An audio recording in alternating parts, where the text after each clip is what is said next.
আসসালামু আলাইকুম। আমি আপনাদের সামনে সুন্দর একটি সালোয়ারের মোহরের ডিজাইন নিয়ে চলে আসলাম। তো চলুন ভিডিওটি শুরু করা যাক।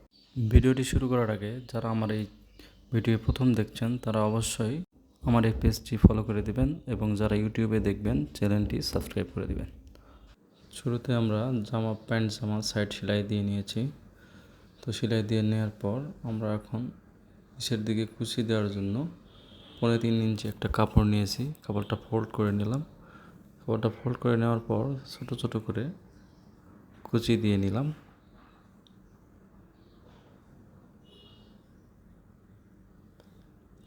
কুচি দেওয়ার পর ডিজাইনের কাপড়টুকু সামনে নেব। তো যে কাপড়ের ডিজাইনটা করব সেই ডিজাইনের কাপড়টা আমরা সামনে নিলাম। তো কাপড়টা এখানে নিচে 16.5 ইঞ্চি, এখানে 5 ইঞ্চি মাপে। তো আমরা ক্রস করে কাপড়টা ডিজাইন করে নেব। দেখুন এখানে 1 ইঞ্চি স্কোয়ার ডিজাইন করে নেব। তো 1 ইঞ্চি করে আমরা চিকন করে সেলাই দিয়ে নেব।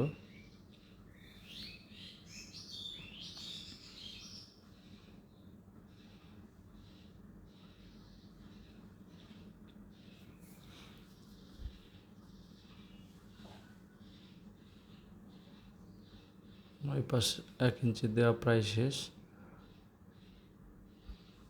তারপর আমরা অপর পাশে ক্রস করে বিপরীত দিক থেকে আবার 1 ইঞ্চি মাপে আবার সেলাই দিয়ে নেব।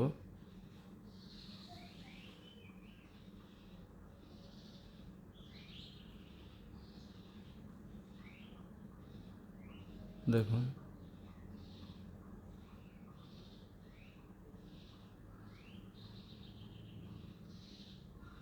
আমরা আবার এখানে 1 ইঞ্চি পরিমাণে এ পাশ থেকে 1 ইঞ্চি করে স্কোয়ার করে নেব। দেখতে সুন্দর দেখাবে।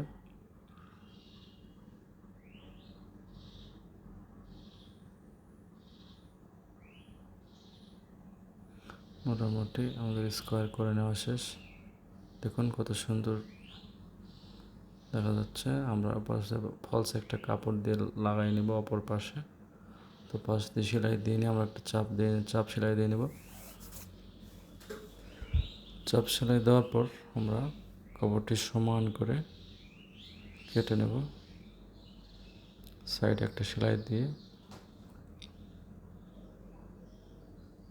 তারপর আমরা কুচিটা দিয়ে নিয়েছি আগে, সেই কুচিটা এক পাশে লাগাই নেব।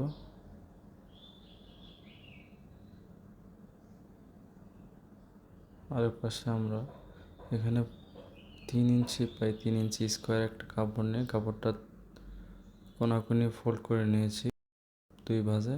ফোল্ড করার পর আমরা সাইড থেকে একটার পর একটা ডিজাইন কাপড়ের উপর বসাই নেব।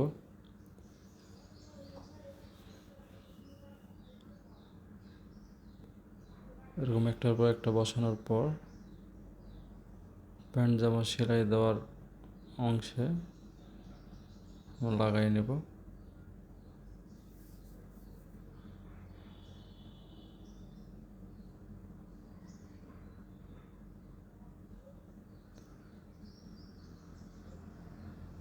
চিহ্ন দিয়ে নিলাম মাঝখান ঠিক রাখার জন্য। আমরা প্যান্ট জামার সেলাইয়ের মাঝ বরাবর থেকে ডিজাইন কাপড়টি লাগাই নেব।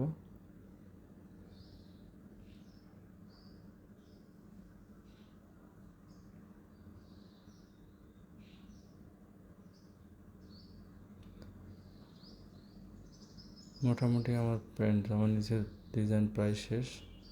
বাড়তি কাপড়টুকু কেটে নিলাম। তারপর আমরা 2 ভাঁজ পায়ের মুখের মাপ দিলাম। এখানে 11 ইঞ্চি,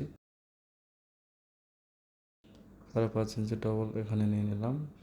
11 ইঞ্চি পায়ের মুখ দিয়ে সালোয়ারের পর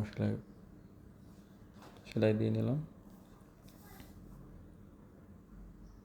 মোটামুটি আমাদের প্যান্ট জামার নিচের ডিজাইন